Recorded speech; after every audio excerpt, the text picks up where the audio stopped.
Audio Jungle.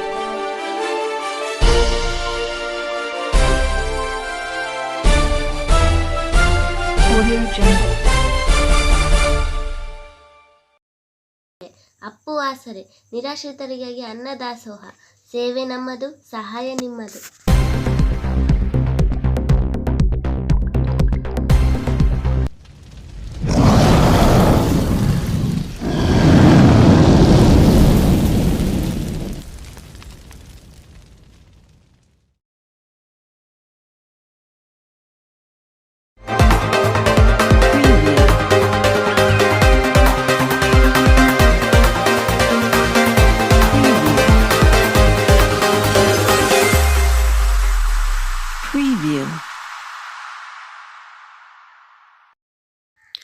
ಗ್ರಂಥಾಲಯಗಳು ಕೇವಲ ನಾಮಕಾವಸ್ಥೆಯ ಕೇಂದ್ರ. ಅಲ್ಲಿ ಯಾವುದೇ ಶೌಚಾಲಯ, ಕುಡಿಯುವ ನೀರು, ಓದಲು ಪುಸ್ತಕಗಳ ಕೊರತೆ, ಗ್ರಂಥಪಾಲಕರ ನಿರಾಸಕ್ತಿ ಸೇರಿದಂತೆ ಅನೇಕ ಸಾರ್ವಜನಿಕ ಆರೋಪಗಳು. ಈಗಿನ ಕೆಲವು ಗ್ರಂಥಾಲಯಗಳು ನಮ್ಮ ಕಣ್ಣಿಗೆ ಕಾಣುವ ಸಂದರ್ಭದಲ್ಲಿ ಇಲ್ಲೊಂದು ಗ್ರಂಥಾಲಯ ಓದುಗರಿಗೆ, ವಿದ್ಯಾರ್ಥಿಗಳಿಗೆ, ಸಾರ್ವಜನಿಕರಿಗೆ ಮೆಚ್ಚುಗೆಯಾಗಿದೆ. ಗ್ರಂಥಾಲಯ ಮೇಲ್ವಿಚಾರಕ ಟಿ. ಗುರುರಾಜ್ ಅರಿವು ಕೇಂದ್ರ ಗ್ರಂಥಾಲಯವನ್ನು ತಾಲೂಕಿನಲ್ಲಿಯೇ ನಂಬರ್ 1 ಪಬ್ಲಿಕ್ ಇರೋ ಮಾದರಿ ಗ್ರಂಥಾಲಯವನ್ನಾಗಿ ಮಾಡಿ ಸೇವೆ ಸಲ್ಲಿಸುತ್ತಿದ್ದಾರೆ. ಈ ಗ್ರಂಥಾಲಯಕ್ಕೆ ಹೆಚ್ಚಿನ ಸಂಖ್ಯೆಯಲ್ಲಿ ವಿದ್ಯಾರ್ಥಿಗಳು, ಸಾರ್ವಜನಿಕರು ಓದಲು ಬರುವ ನಿಟ್ಟಿನಲ್ಲಿ ಪುಸ್ತಕ ದಾನಿಗಳು ಕೂಡ ಮುಂದೆ ಬಂದಿದ್ದಾರೆ.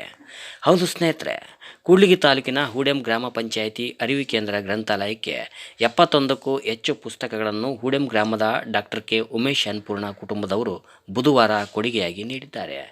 ಈ ಸಂದರ್ಭದಲ್ಲಿ ಡಾಕ್ಟರ್ ಕೆ. ಉಮೇಶ್ ಅನ್ನಪೂರ್ಣ ಅವರು ಮಾತನಾಡಿ, ಮಕ್ಕಳು ಕತೆ ಪುಸ್ತಕಗಳು, ಗ್ರಾಮೀಣ ಪ್ರದೇಶದ ಪುಸ್ತಕಗಳನ್ನು ಓದಿ ಜ್ಞಾನಾರ್ಜನೆ ಪಡೆದುಕೊಳ್ಳಬೇಕೆಂದು ಹೇಳಿದರು.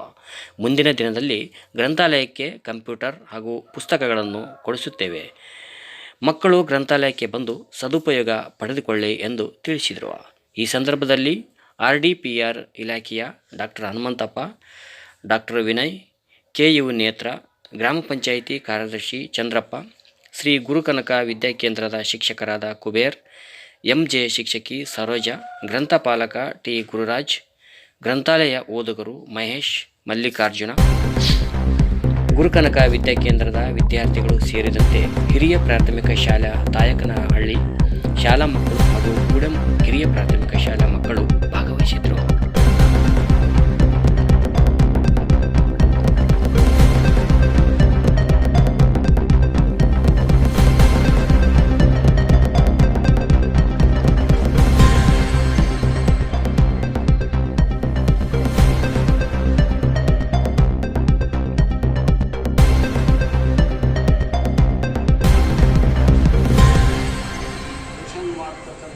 ಕಾರ್ಯ ನಾವೇನು ಮಾಡಿಲ್ಲ,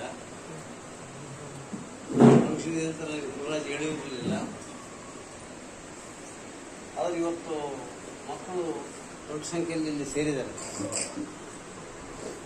ನಾವು ಇವತ್ತು ಮಾಡಿರ್ತಕ್ಕಂಥ ಒಂದು ಸಣ್ಣ ಕೆಲಸ ಏನಪ್ಪ ಅಂತಂದರೆ, ಮಕ್ಕಳನ್ನು ಓದಿನ ಕಡೆಗೆ ತಗೊಂಡು ಹೋಗ್ತಕ್ಕಂಥ ಒಂದು ಪ್ರಯತ್ನ. ಈಗ ನಾವು ಎಷ್ಟೋ ಸರಿ ಕೆಲಸಕ್ಕೆ ಬರೆದು ಮಾತುಗಳನ್ನ ಕೂತ್ಕೊಳ್ತೀವಿ. ಓದೋದು ಒಂದು ಹವ್ಯಾಸ. ಆ ಓದೋ ಹವ್ಯಾಸದಲ್ಲಿ ನೀವು ಒಬ್ಬಂಟಿಗಳಾಗಿದ್ದರೂ ನಿಮ್ಗೆ ಏನೋ ಒಂದು ಬೇಸ ಅನಿಸ್ತದೆ, ಪುಸ್ತಕ ನಿಮ್ಗೆ ಸಂಗಾತಿ, ಅದ್ರ ಜೊತೆಗೆ ಅರಿವು ಮೂಡುದು. ಅದಕ್ಕೆ ಭಾಳ ಉತ್ತಮವಾದ ಹೆಸರು ಅರಿವು ಕೇಂದ್ರ ಅಂತ ಏನೊಂದು ಸರ್ಕಾರ ಹೆಸರಿಟ್ಟಿದೆ. ಇವತ್ತು ದಿವಸ ಅದು ನಿಜವಾಗ್ಲೂ ಸಾಕಾಗ್ತದೆ. ಮಕ್ಕಳಿಗೆ ಭಾಳ ಅನುಕೂಲ ಮಾಡಿದ್ದಾರೆ. ಆ ಅನುಕೂಲ ಸದುಪಯೋಗ ಮಾಡ್ಕೊಳ್ತಕ್ಕಂಥದ್ದು ನಮ್ಮ ಕೈಯಲ್ಲಿದೆ. ಅದು ಭಾಳ ಮುಖ್ಯ. ಮಕ್ಕಳಿರ್ಬೋದು ಅಥವಾ ಈ ಗ್ರಂಥಾಲಯ ನೋಡ್ಕೊಳ್ತಕ್ಕಂಥ ವ್ಯಕ್ತಿಗಳಿರ್ಬೋದು ಅಥವಾ ಊರಿನ ಮುಖಂಡರಿರ್ಬೋದು, ಯಾರೇ ಇರ್ಬೋದು, ಇದು ಸದುಪಯೋಗ ಆಗ್ತದೆ. ಭಾಳ ಇಂಪಾರ್ಟೆಂಟ್.